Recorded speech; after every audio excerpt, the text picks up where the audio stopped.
Entonces vimos cuán importante la palabra de Dios y el espíritu de profecía es. El testimonio de Jesucristo. El apóstol Juan fue desterrado a Patmos por estos dos elementos de la fe del pueblo de Dios. La palabra de Dios, que es las Sagradas Escrituras, y luego la testificación de los profetas. En su caso, él era profeta. Y vimos como al fin del tiempo Dios a su pueblo le otorga el espíritu de profecía, que es el testimonio de Jesús, y que los decapitados que se sientan a juzgar durante el milenio, ellos fueron decapitados por la palabra de Dios y el espíritu de profecía, el testimonio de Jesús. Así que eso es bien interesante porque tendemos a disminuir la autoridad del espíritu de profecía. Y eso realmente no es correcto. Si la hermana de White fue inspirada por el Espíritu Santo, a pesar de que ella cumple un papel distinto a las Sagradas Escrituras, su autoridad, los escritos de la hermana de White, son tan autoritarios como las Sagradas Escrituras. Dios espera que los conozcamos y que los obedezcamos. Y esa obediencia nos va a traer en problemas. ¿Por qué? Porque aquellos que dentro del pueblo han rechazado su autoridad, eventualmente se van a oponer a ello. Y lo vemos, ¿no? Tendemos a tratar como fanáticos a aquellos que creen en el espíritu de profecía, lo predican y esperan que sea obedecido. Entonces, eso fue lo que hablamos la semana pasada. Muy bien, versículo 3 entonces, versículo 3. La triple bendición del libro de Apocalipsis. Dice, bienaventurado el que lee y los que oyen las palabras de esta profecía y guardan las cosas en ella escritas, porque el tiempo está cerca. Entonces aquí vemos que hay una triple bendición que está incluida en el libro de Apocalipsis. Y esa triple bendición yo pienso que se extiende a todas las Sagradas Escrituras. Y es que dice, bienaventurado el que lee. El que lee, entonces, eso es una acción personal. Nosotros hemos de estudiar el libro de Apocalipsis individualmente y buscar entenderlo personalmente, el poner un esfuerzo personal, el indagar, el comparar las Sagradas Escrituras, el buscar por el significado del libro de Apocalipsis. Tiene el propósito, dice la hermana White, de expandir nuestra capacidad mental. No hay nada que eduque tanto la mente como el estudio de las Sagradas Escrituras. Entonces hemos de leerla. Leer no es tan solo una lectura superficial, porque las Sagradas Escrituras demanda que un esfuerzo personal, el buscar el significado de aquello que no entendemos, buscar evidencia bíblica para nuestra fe, demanda entonces el invertir nuestro tiempo y nuestras energías cuando leemos las Sagradas Escrituras. Entonces, el leer. Y luego dice, y los que oyen. Eso es participar en forma comunal, en grupo, cuando se lee o se estudia en grupo, lo que estamos haciendo, el libro de Apocalipsis. Y ahí entonces, el oír, y en el caso de las iglesias, no todos tenían Biblias. En esos tiempos era caro tener un rollo. Entonces, se asistía a la iglesia y ahí es donde se leían los libros de las Sagradas Escrituras. Parte de la adoración era la lectura de las Sagradas Escrituras, porque no todos la tenían, así que era un gozo el escuchar las Sagradas Escrituras y escuchar las cartas de los apóstoles que llegaban a las iglesias. Entonces, bienaventurado el que lee, el bienaventurado el que oye. Hemos de participar en el estudio en grupo de las Sagradas Escrituras. ¿Por qué? Porque es necesario. Porque Dios revela la verdad a través de su pueblo. No hay hombre alguno que tenga todo el conocimiento que hay. Por más erudito que sea, Dios nunca va a revelar la verdad toda la verdad por un hombre o por una mujer. Dios siempre usa a su pueblo. Entonces, necesitamos el ministerio del cuerpo. Y es por eso que es esencial que asistamos a la iglesia, que participemos juntos, que estudiemos juntos y que no tan solo dependamos de una persona, sino que aprendamos a escuchar, a compartir lo que nosotros hemos descubierto y estudiado con dos motivos: para enriquecer y para ver si nuestras conclusiones son correctas. Porque tenemos que, en el estudio nuestro, hemos de ser humildes, porque muchas veces nos arrancamos con conclusiones que puede que sean incorrectas. Y entonces el propósito del cuerpo es corregirnos y mantenernos centrados. Los que rechazan el ministerio del cuerpo, el ministerio de la iglesia, entonces tienden a desarrollar actitudes fanáticas. Si nos falta la humildad, si no escuchamos a otros y ¿cómo se llama? Sometemos nuestras conclusiones para que sean investigadas, y luego al escuchar no escuchamos, sino que creemos que nosotros lo sabemos todo, estamos destinados eventualmente a llegar a conclusiones incorrectas, porque Dios no obra por un ser humano solo. Él siempre obra por cuerpo. Incluso en la Reforma uno lo ve, cuando Dios levanta a Martín Lutero, Él no levantó tan solo a Martín Lutero, levantó a Melanchthon, levantó a un montón de otros hombres reformadores en distintos países para obrar a través de ellos. Dios nunca obra tan solo por una persona. La hermana White, eso es bien claro. Entonces hay que tener mucho cuidado de volvernos enamorados de predicadores o de teólogos que parecen tenerlo y saberlo todo, porque ¿cuántas veces hemos visto hombres que predicaban tan bonito y cayeron? Exaltar a un predicador es muy peligroso, porque puede tomarse orgullo al corazón y hemos preparado para que caigan. Entonces, el juntarnos al escuchar, y cuando escuchamos en forma de aprendices, pero aprendices que tenemos autoridad de decir no. No escuchamos como tontos, diciendo, bueno, es el pastor, él lo sabe todo. No. Dios espera que escuchemos en forma crítica. Cuando el pastor predica, nosotros escuchamos con discernimiento. ¿Cómo se llama? Cuando se expone las Sagradas Escrituras. Si es verdad, se acepta. Si no es verdad, si hay elementos de error, entonces se rechaza y luego se le habla al predicador. Así en un estudio como este, se puede entonces desafiar al predicador en forma amorosa, decir, pastor, nosotros no estamos de acuerdo en lo que usted dice, por esto. Entonces se muestra evidencia bíblica y entonces el pastor, si es humilde, él va a recibirlo y va a ver su posición bíblica. Y si su posición está errónea, él tiene que cambiar.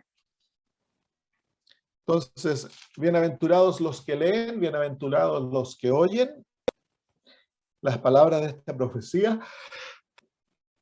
y guardan las cosas en ella escritas. Entonces ahí está el objetivo de las previas dos experiencias. Es el guardar, el observar, el ser obedientes. Eso es el propósito del estudio de las Sagradas Escrituras. Dios no nos revela verdad para que nosotros luego se nos infle la cabeza con el conocimiento que hemos obtenido, porque eso ocurre si nosotros no somos obedientes.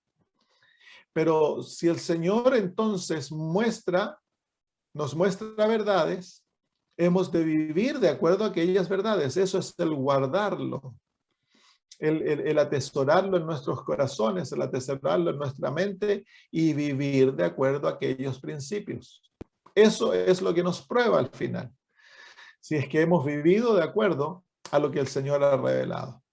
Entonces, el pueblo adventista es un pueblo privilegiado porque tenemos tanta verdad, pero también tenemos mucha responsabilidad ante Dios y ante nuestra comunidad, porque hemos nosotros de compartir también aquello que hemos guardado. Hemos de llevarlo como un tesoro sagrado. El hecho que Dios nos haya dado tanto conocimiento es un deber sagrado, pero a la misma vez nos da responsabilidades sagradas, que es obedecer, vivir de acuerdo a aquella luz y segundo, compartirla con otros. Así que esa es lo que es la bendición del libro de Apocalipsis. Ahora, cuando uno habla con hermanos de otras denominaciones, ellos tienden a ver el libro de Apocalipsis como un libro cerrado, un libro que no se puede entender. Y hay algunos que piensan de que hay una maldición adjudicada al libro de Apocalipsis. Entonces, este versículo nos lo muestra para mostrarles a ellos de que el libro de Apocalipsis es un libro bendito, que aquellos que lo leen, aquellos que lo oyen y aquellos que lo guardan son benditos por Dios. Dios añade una bendición a nosotros. Entonces, ¿y qué es lo que es bendición? Es felicidad. Aquellos que practican estos principios son felices. Dios les da gozo en el alma. El verdadero gozo se encuentra en la obediencia, el vivir una vida de obediencia con Dios. Que lo que Él muestre, caminamos de acuerdo a ello. No importa cuán difícil y no importa cuánto desafíe a nuestras vidas, hemos de aprender a caminar humildemente con Dios, que lo que Él nos muestra, hemos de rectificar nuestras actitudes, rectificar nuestras maneras de pensar, rectificar nuestros hábitos de vida para alinearlos con la voluntad divina. Muy bien, vamos ahora entonces al versículo 4. Que es la salutación. Los versículos, la salutación ¿cómo se llama? Los saludos del libro de Apocalipsis, porque el libro de Apocalipsis es una carta que se envió. Entonces, ¿cómo se llama? El apóstol Juan incluye los saludos del que envía la carta. Y esos van desde los versículos 4 al versículo 6. Es la salutación, dice Juan a las 7 iglesias que están en Asia. Gracia y paz a vosotros del que es y que era y que ha de venir y de los 7 espíritus que están delante de su trono. Y de Jesucristo el testigo fiel, el primogénito de los muertos y el soberano de los reyes de la tierra, al que nos amó y nos lavó de nuestros pecados con su sangre y nos hizo reyes y sacerdotes para Dios su Padre. A él sea gloria e imperio por los siglos de los siglos. Amén. Esa es la salutación, ese es el saludo. Y el saludo no viene de Juan. El saludo viene del autor de la carta, que es Dios. Vemos en el versículo 1 que dice la revelación de Jesucristo que Dios le dio. Y aquí Dios son las 3 personas de la Trinidad. La salutación viene de el que era y que es y que ha de venir. En este caso es Dios el Padre. De los 7 espíritus que están delante de su trono y de Jesucristo, el testigo fiel. Así que la salutación viene de la Trinidad, de la deidad. Ahora hay hermanos que tienen algún problema con el asunto de la palabra Trinidad, dicen que es una palabra católica y que no, la palabra Trinidad es una palabra latina que es una palabra teológica que simplemente quiere decir 3 en 1. Eso es lo que quiere decir. Es una palabra creada durante la Edad Media para definir, o antes de la Edad Media se creó, para definir el concepto bíblico de Dios, que Dios es tres, que es un Dios manifestado en tres personas. Entonces, no hay que tener problema con la palabra Trinidad. Y eso ha venido producto de que hay dentro de la iglesia ahora un movimiento antitrinitario bastante fuerte. En Australia se manifestó, ahora ya casi todos se han salido de la iglesia porque se les ocurrió llamar a la iglesia adventista Babilonia, entonces tuvieron que salirse y dejaron a la iglesia tranquila. Pero en Europa hay un movimiento muy grande antitrinitario en los países como Ucrania, Polonia, también en Estados Unidos. En Sudamérica no ha llegado tan fuerte todavía. Yo estoy tomando una serie de la Trinidad con los hermanos los días lunes de noche para los hermanos de Sudamérica, y estamos explicando estos asuntos para prepararlos cuando llegue el movimiento, porque tarde o temprano va a llegar allá, ya ha llegado, pero no es tan fuerte. Entonces están preparados. Entonces vamos a ver la descripción de los que envían la carta, que es Dios. Dios envía esta carta. Es maravilloso verlo, ¿no? Porque aquí la iglesia recibe una carta que ha sido enviada por Dios. Qué especial, ¿no? Y si nosotros vemos las Sagradas Escrituras, esa es la realidad. Las cartas escritas por el apóstol Pablo fueron escritas por él, pero el autor es Dios. Esa es la realidad de la inspiración. Cuando tú tomas la Biblia, tú no consideras al escritor, tú consideras al autor. Y el autor es Dios. La Trinidad, la deidad. Los tres están envueltos en el proceso de la revelación, como ya lo vimos la semana pasada, la cadena de la revelación. Así que cuando tú lees las Sagradas Escrituras, estás leyendo un mensaje divino enviado para ti. Si lo rechazas, no estás rechazando a Juan, tú estás rechazando a Dios. Y es lo mismo en el caso del espíritu de profecía. Cuando tú lees los escritos de la hermana de White, es Dios hablando, no es la hermana de White. Es Dios hablando. Y si tú rechazas aquellos mensajes, el cielo lo considera como rebelión contra Dios. Es serio rechazar el mensaje profético, el mensaje de los profetas. Es serio. Es considerado rebelión contra Dios, deslealtad.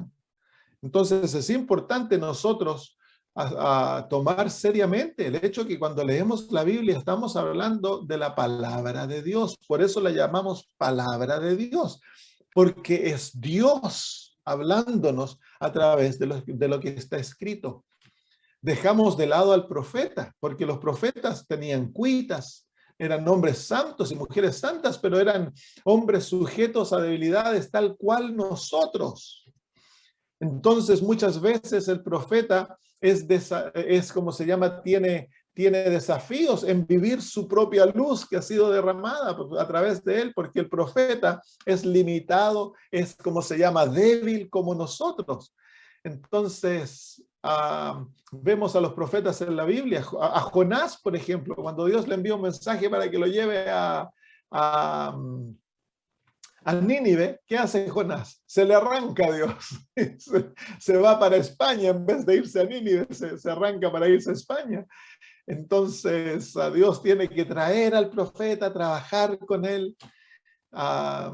Entonces, no miramos a la persona.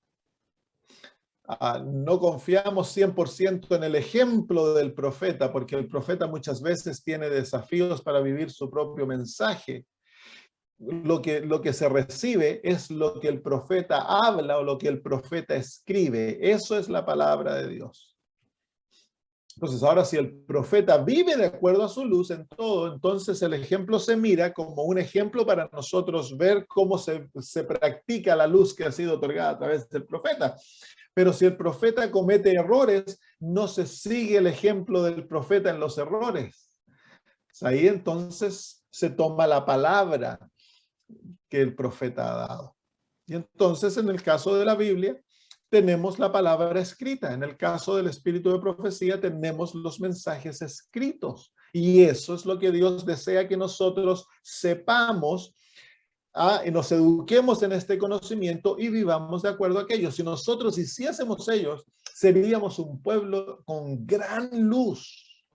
Un pueblo, imagínense que Dios ha derramado sobre la iglesia adventista gran conocimiento sobre educación, salud, cómo tener hogares felices, cómo llevar adelante la iglesia, la predicación del evangelio.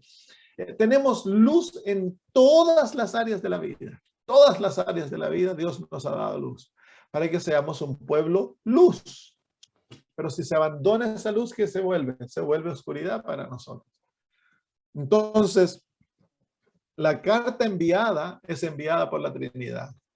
Dios el Padre, el que era, que es y que ha de venir. Pero lo lindo es que esa misma frase más tarde se aplica a Cristo, lo vamos a ver. Y los 7 espíritus. ¿Por qué se les llama los 7 espíritus? ¿Hay 7 espíritus? Esto aparece nuevamente en el libro en el capítulo 4 de Apocalipsis, que la referencia es los 7 espíritus que están delante de su trono. En el capítulo 4, versículo 5 y 6 dice, y del trono salían relámpagos y truenos y voces, y delante del trono ardían 7 lámparas de fuego, las cuales son los 7 espíritus de Dios. Y delante del trono había como un mar de vidrio, versículo 5. Entonces aquí, de ahí es donde viene esa referencia, es una referencia del santuario, y son los 7 espíritus, porque se refiere a la obra perfecta del Espíritu Santo obrando a través de la iglesia. Son los 7 candelabros, que es símbolo de la obra del Espíritu Santo trabajando a través de la iglesia. Y en el capítulo 5 lo volvemos a encontrar. En el versículo 6 dice, y miré y vi que en medio del trono y de los 4 seres vivientes y en medio de los ancianos estaba en pie un cordero como inmolado que tenía 7 cuernos y 7 ojos, los cuales son los 7 espíritus de Dios enviados por toda la tierra. Entonces aquí vemos a Cristo Jesús simbólicamente teniendo 7 ojos. Y los 7 ojos es la sabiduría perfecta que Cristo tiene a través de la presencia del Espíritu Santo en su vida. Está lleno del Espíritu Santo. Entonces tiene perfecto poder los 7 cuernos y perfecta sabiduría y discernimiento los 7 espíritus. Entonces el 7 no es cuantitativo. Los números en el libro de Apocalipsis tienden a ser cualitativos, no cuantitativos. Los números representan algo de lo que se está numerificando. En este caso, el Espíritu Santo se habla como 7 por la obra maravillosa que él hace a través de su iglesia en todo el mundo.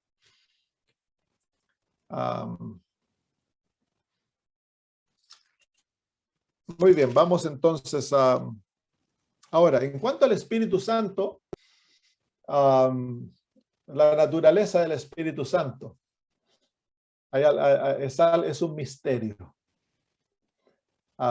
Sabemos que Jesús es humano, el Padre es espiritual, el Padre también es un espíritu y el Espíritu Santo es espíritu.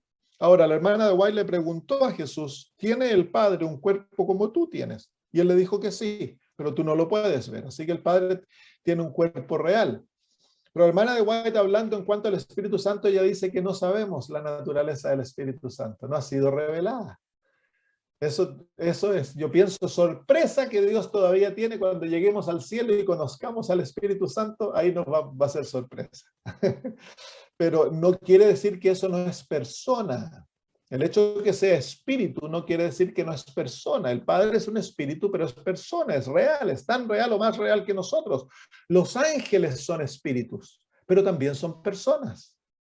Son seres tan reales como no son seres humanos, pero son seres, son eternos. No son como nosotros, pasajeros, así que son más reales que nosotros. Porque algunas personas, al escuchar esa palabra espíritu, dicen, bueno, entonces no es una persona, es como un fantasma, es una energía. No, el Espíritu Santo es una persona tan real como nosotros, pero no es una persona humana y su naturaleza no la conocemos. Así que no hay que especular en cuanto a la naturaleza del Espíritu Santo. La hermana Guay dice que no hemos de especular porque no ha sido revelado. No ha sido revelado. Yo pienso que el Espíritu Santo era el arma secreta que Dios tenía en cuanto al plan de la redención. Satanás no conocía al Espíritu Santo. Entonces el Espíritu Santo es revelado cuando el plan de la redención es puesto en práctica. Y es el superpoder que Dios le da a sus hijos para batallar contra el poder del enemigo. El Espíritu Santo es todo para nosotros. Dice hermana de Guay que lo que Cristo era para los apóstoles, el Espíritu Santo es para la iglesia. Entonces hemos de depender porque el Espíritu Santo es nuestro paracletos, es nuestro profesor, es nuestro entrenador, es nuestro consejero, es nuestro abogado, es el general de la iglesia, es el que guía y empodera a la iglesia para predicar el evangelio. Y el que rechaza al Espíritu Santo puede cometer el pecado contra el Espíritu Santo y queda en absoluta oscuridad. Entonces, si hay algo peligroso, es ponerse a hablar ponerse a hablar en contra del Espíritu Santo, que el Espíritu Santo no es Dios, que el Espíritu Santo es simplemente una energía, que el Espíritu Santo no tiene existencia propia, sino que es simplemente el Espíritu de Cristo y el Espíritu de Dios. Y yo he visto que la gente que participa de estas enseñanzas quedan en la oscuridad, porque están hablando contra el Espíritu Santo. Todo pecado será perdonado, pero no el pecado contra el Espíritu Santo. El que habla contra el Espíritu Santo queda en plena, perfecta oscuridad, porque es nuestra vida. El Espíritu Santo es la vida de la iglesia. Muy bien. La manera que se introduce Jesús es maravillosa. Dice, y de Jesucristo el testigo fiel. Eso se aplica eventualmente a la Odisea. Dice el testigo fiel y el primogénito de los muertos. Jesús tiene él es el primero en todo. Él es el primogénito de los muertos. Pero te hago una pregunta, ¿fue Jesús el primero de ser resucitado? Primogénito quiere decir primero, en la manera que nosotros lo entendemos. Pero Jesús no fue el primero en ser resucitado. Jesús, en el Antiguo Testamento tenemos un par de resurrecciones. Tenemos el niño que resucitó Elías. Y cuando Elías murió, lo enterraron. Y se acuerdan la historia, ¿no? De que iban a enterrar a un hombre años después y venía una banda de ¿cómo se llama? De asirios. Y cuando se dieron cuenta que venían, tiraron al hombre en el sepulcro de Elías. Y el hombre resucitó. Fue profeta Eliseo, pastor. Eliseo, gracias hermano, no Elías. Eliseo. Entonces, tenemos un par de resurrecciones y luego tenemos en el Nuevo Testamento varias resurrecciones por Cristo Jesús. Así que Él no fue el primogénito en forma cronológica. Él es el primogénito por importancia. Por importancia, porque es por Él que todos los otros han resucitado. Él es la resurrección y la vida. Todo quien en Él creyere, aunque estuviere muerto, resucitará, dice Él. Así que Él es la fuente de la resurrección. Por eso se lo llama el primogénito. Dios ha puesto en Cristo todo lo primero. Vengan al libro de Colosenses.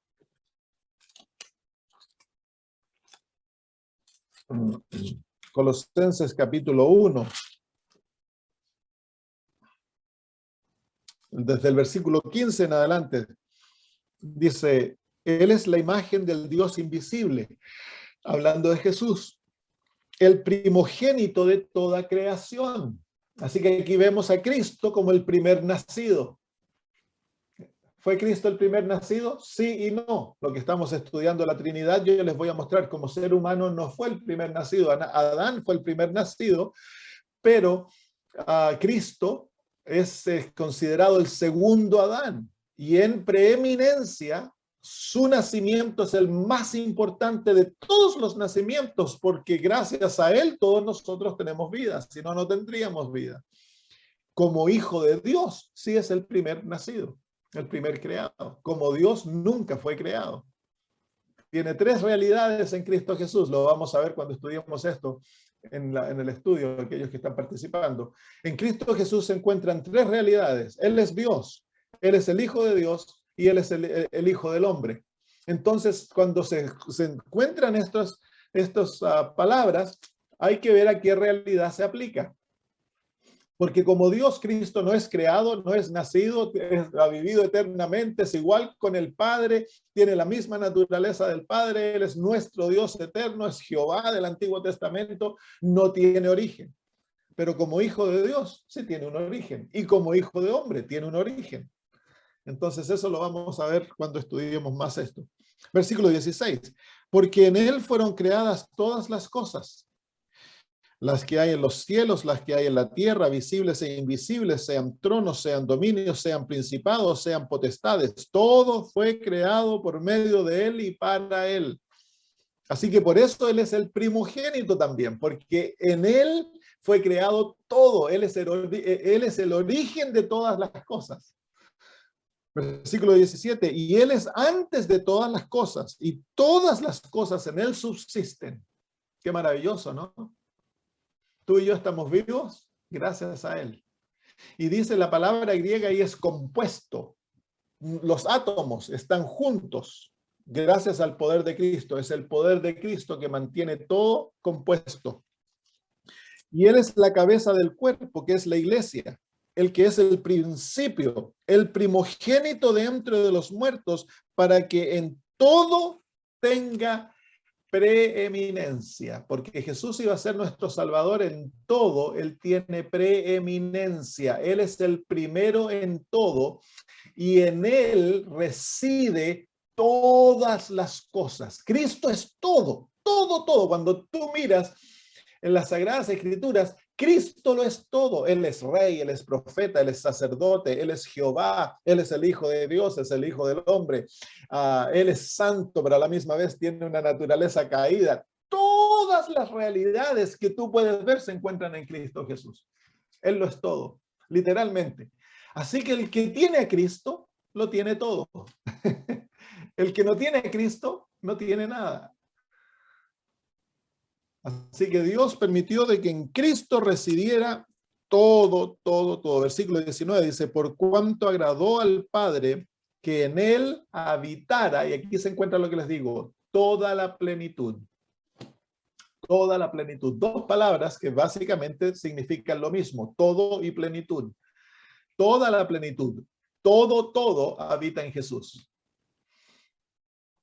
Así que eso es lo que el libro de Apocalipsis nos introduce a la plenitud de Cristo Jesús. Cuando tú tienes a Jesús, tú lo tienes todo, no te falta nada. Cuando tú tienes a Cristo, estás completo. En Cristo Jesús nos encontramos completos ante el Padre, perfectos ante su presencia en Cristo Jesús. Es el mensaje del Evangelio. Nosotros no tenemos nada, nosotros somos lo opuesto a Jesús. Pero Él es nuestro todo. El que tiene a Cristo lo tiene todo. El apóstol Juan lo dice en su carta primera de Juan, dice, el que tiene a Cristo tiene la vida. El que no tiene al Hijo no tiene la vida. Es simplemente así. El secreto de la salvación es tener a Cristo. Capítulo 1 de Juan, de Apocalipsis nuevamente, versículo 5, y de Jesucristo, el testigo fiel, el primogénito de los muertos y el soberano de los reyes de la tierra. Él es el rey de reyes, el soberano de los reyes de la tierra. Maravilloso. Eso trae para nosotros, nos trae consuelo, porque al ver a los reyes de la tierra obrando de una manera contra la voluntad de Dios, tarde o temprano, los reyes de la tierra van a tener que rendir cuentas ante el soberano de ellos. Entonces, no son dejados para obrar de acuerdo a lo que ellos desean. Tarde o temprano, todos los líderes de la tierra van a tener que rendir cuenta ante el soberano de ellos. Cristo es el Rey de Reyes, el soberano de los reyes de la tierra. Nada ocurre en este mundo sin permiso, hermanos. Todo lo que ocurre, Dios lo autoriza o lo niega. Él es el soberano. Entonces nosotros tenemos nuestro propio rey. Hay personas que en la crisis que se vive, ¿no? Dice, hay que someterse a los poderes humanos. Sí, eso es mandamiento divino, siempre y cuando no se pongan sobre la autoridad divina. Y la autoridad divina no es tan solo cuando se oponen a los mandamientos de Dios, sino que cuando los reyes de la tierra tratan de controlar aquello que tan solo le pertenece a Dios. Los reyes de la tierra se le ha dado poder para que ellos gobiernen y hagan que los 6 mandamientos de la segunda tabla, ellos puedan obrar sobre aquello, para obrar justamente, pero a ellos no les pertenece ni tienen autoridad sobre los primeros 4 mandamientos, que son los mandamientos que controlan la relación del alma con Dios. Y ahí se encuentra la conciencia. Cuando la conciencia está, cuando los reyes de la tierra tratan de subyugar la conciencia, la libertad del ser humano de adorar, de obedecer a Dios, de seguir los dictados de la palabra de Dios y de la conciencia, entonces los reyes de la tierra están obrando sobre algo que no les pertenecen y nosotros no le debemos obediencia en esa área.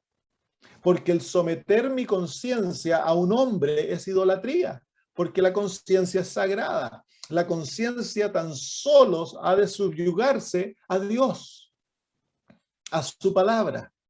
Entonces, cuando se viola la conciencia, cuando se violan los principios de la libertad que Dios nos ha dado de conciencia, de escoger, el cuerpo humano es otra cosa que no ha de someterse al control humano. El cuerpo humano es el templo de Dios, le pertenece a Él.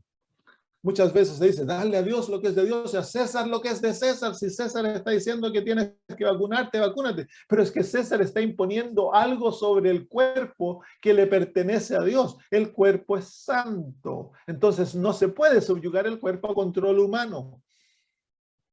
Si lo hago, es idolatría. Estoy sometiendo mi cuerpo al control de otra persona. Entonces la conciencia y el cuerpo le pertenecen a Dios. Y el ser humano no tiene poder para legislar en cuanto a ello.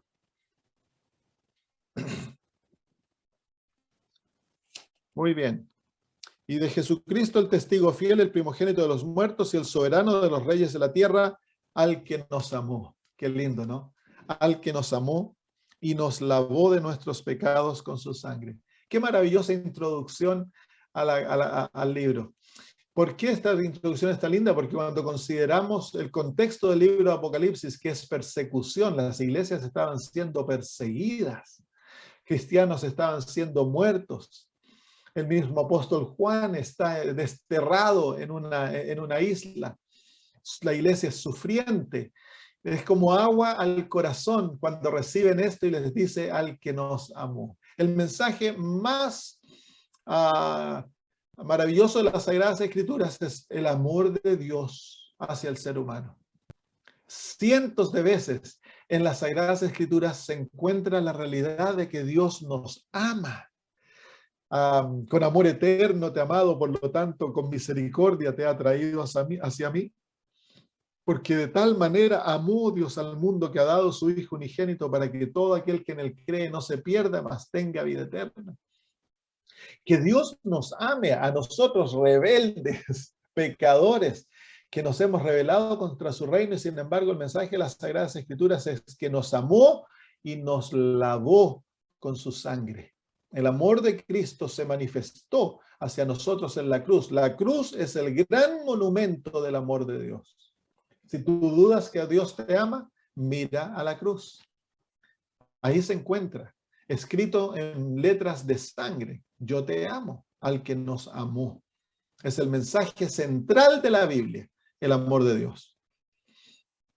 El amor de Dios, al que nos amó y nos lavó de nuestros pecados.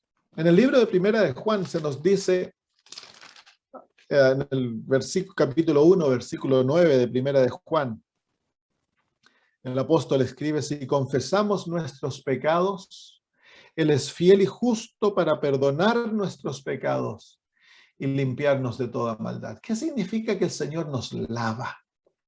El perdón, lo entendemos, el Señor nos declara perdonados. Él borra nuestro pecado, lo cubre con la sangre de Jesús. El perdón es como se llama cuando el Señor cubre aquellos pecados, nos dice Romanos. Entonces, ¿pero qué significa lavar? Es cuando el Señor quita la culpa y nuestra mente queda sin culpa. Es un milagro que llega el pecador culpable por la conciencia, sintiéndose sucio, malo, viene a los pies de la cruz en arrepentimiento y confiesa su pecado ante Dios. Y luego sale sintiéndose limpiecito. ¿No te ha pasado? Que uno llega afligido, angustiado por el pecado, por la culpa, acusado por la conciencia. Pasas tiempo con el Señor y en el otro lado, ¿cómo sales? Uy, como que pudieras volar. Es una realidad maravillosa del Evangelio, que Dios quita la culpa milagrosamente, la mente deja de acusarte. Es un milagro. La conciencia deja de apuntar el dedo y ahora te sientes libre. Es algo tan maravilloso. Entonces el Señor nos perdona y nos lava. Y en ese lavamiento se encuentra la victoria sobre el pecado.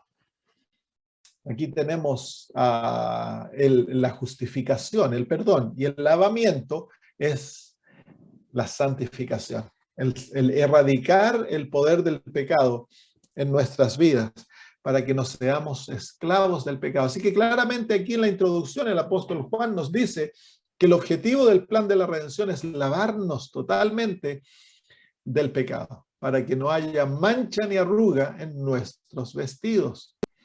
Es maravilloso.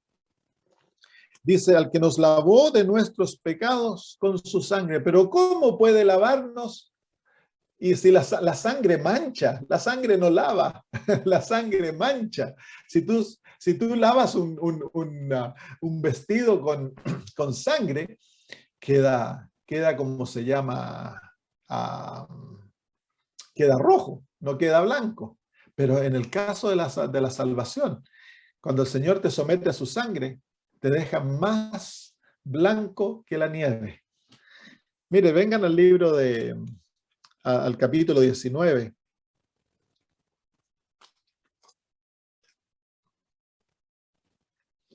Capítulo 19.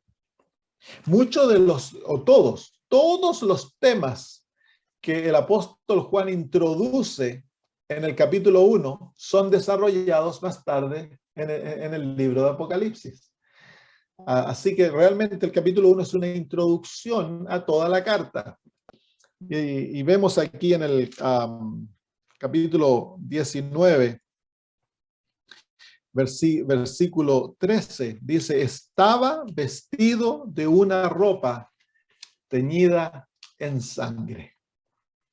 Estaba vestido de una ropa teñida en sangre. Esto viene porque él ha pisoteado el lagar de la ira de Dios, que es la cruz.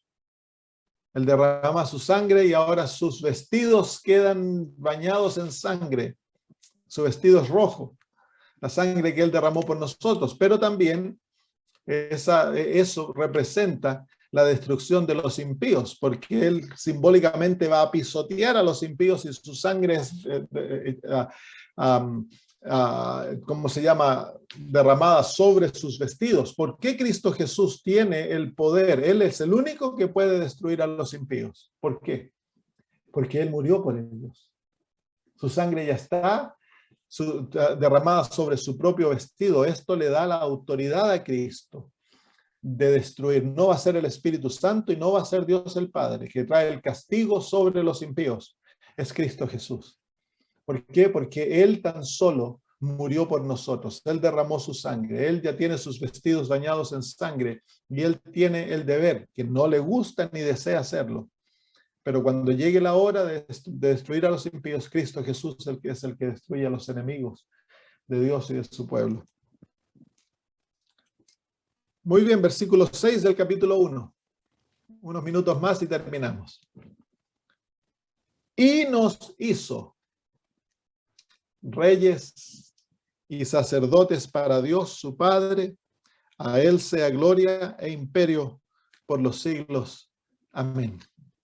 Aquí se ve el tremendo privilegio del cristiano y quién el cristiano realmente es. Aquel que se ha sometido a Cristo Jesús, tomándole a Él como su todo, como su Salvador, como su Señor, renunciándose a sí mismo, llega a ser rey y sacerdote. Es maravilloso, dice el apóstol Pedro en la primera carta del apóstol Pedro.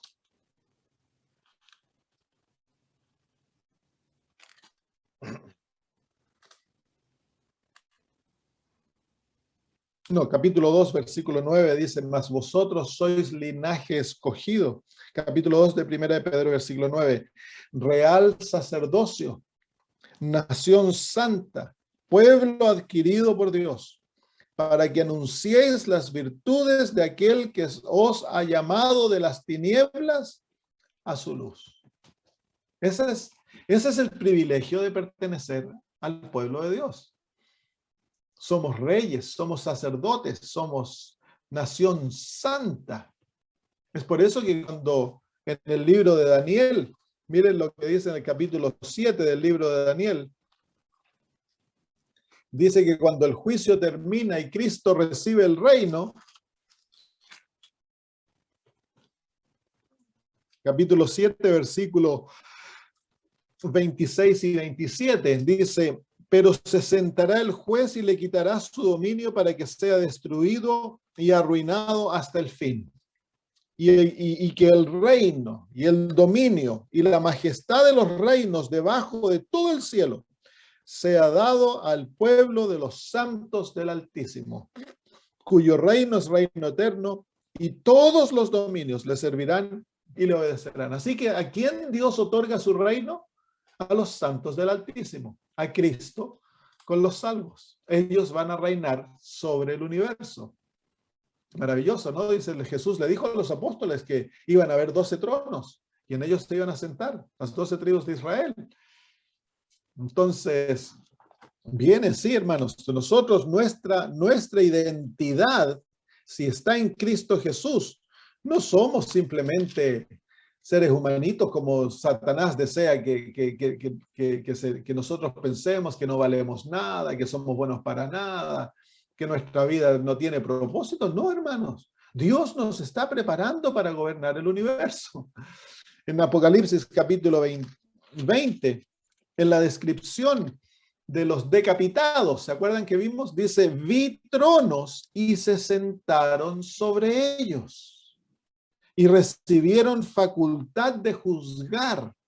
Y vi las almas de los decapitados por causa del testimonio de Jesús y por su palabra, de Dios, los que no habían adorado a la bestia ni a su imagen y que no recibieron marca en sus frentes ni en sus manos, y vivieron y reinaron con Cristo 1000 años. Aquí se presenta aquel el reinar, el sentar el trono para hacer una obra de juicio. Dios le otorga el poder de juzgar a aquellos que han recibido el reino.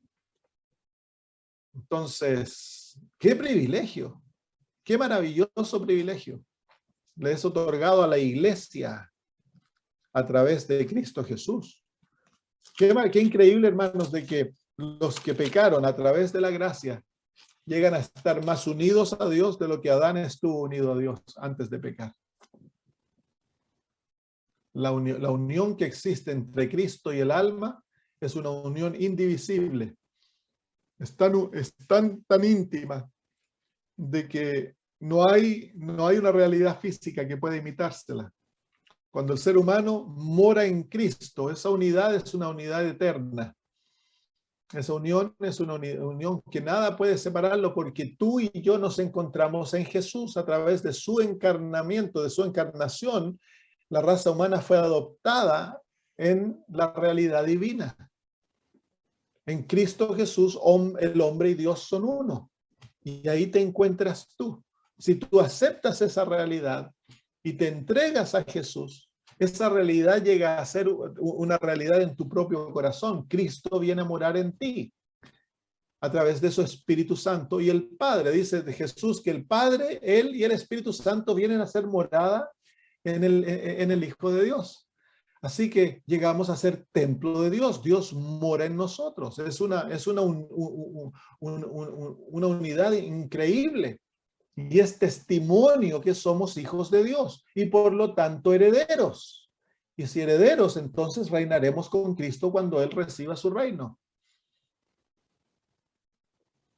Entonces debiéramos alzar el rostro, hermanos. Aquí te pueden quitar el trabajo, te podrán decir que eres tonto porque no haces lo que los gobiernos dicen, pero en el cielo, los que son leales a Dios son considerados héroes, porque es testimonio que somos hijos de Dios. No hemos de someter aquello tan valioso al control humano, hermanos.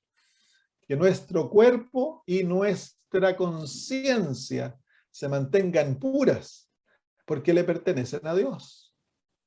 Y siempre recuerda que en este mundo pareciera que no eres nada, pero en los ojos de Dios eres su hijo y eres un rey y una reina que están siendo entrenados, preparados para gobernar el mundo, gobernar el universo.